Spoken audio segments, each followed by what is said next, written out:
On est dans un moment complètement charnière de la campagne 2009-2010, pas simplement parce qu'on est juste au milieu de la campagne, mais aussi parce que, les exportateurs nord-américains sont actuellement dans l'impossibilité de fournir du blé dur, soit en Italie, soit au Maghreb, soit au nord de l'Europe, pays fortement importateurs. Deuxièmement, parce que l'Algérie, qui avait attendu pour acheter, a fait un achat substantiel entre Noël et le jour de l'an, alors que d'habitude c'est une période extrêmement calme. Et puis, troisièmement, parce que depuis le 14 janvier, donc depuis le changement de régime en Tunisie, les prix du blé dur commencent un peu à s'affoler et l'Algérie a procédé hier et avant-hier à un nouvel achat et les prix du blé dur sont en train de monter avec une certaine satisfaction pour les producteurs.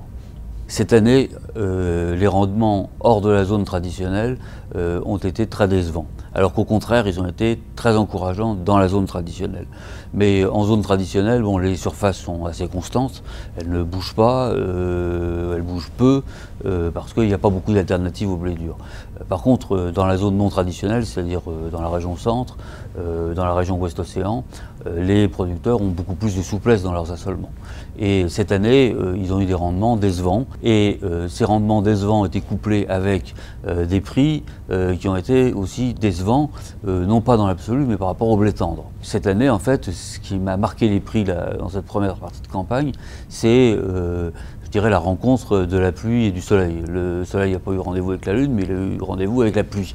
Et la pluie, c'est des pluies invraisemblables au Canada au moment des semis, à tel point qu'il y a certains jeunes qui sont livrés à faire du ski nautique sur les champs de blé.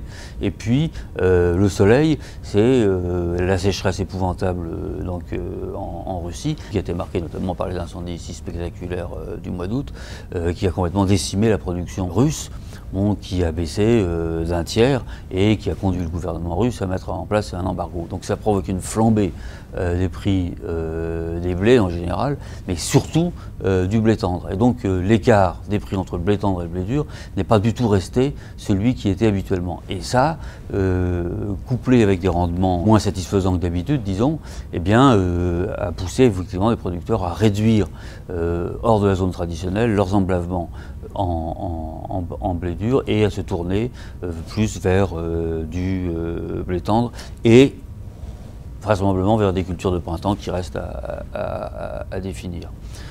Mais bon, le retournement de situation auquel on a assisté donc depuis en gros le 15 décembre peut encore modifier les choses.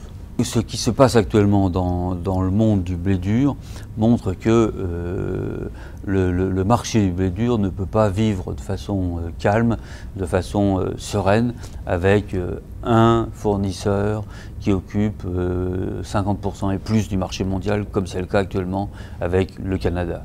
Il y a besoin d'autres fournisseurs importants, fiables et réguliers. Et le seul qui peut être dans cette situation-là, et particulièrement à proximité de la Méditerranée, c'est la France. La France a une chance sur le blé dur qui est liée à des conditions pédoclimatiques intéressantes, à une diversité régionale qui lui assure finalement une stabilité de sa production assez grande et à une grande proximité avec les marchés méditerranéens.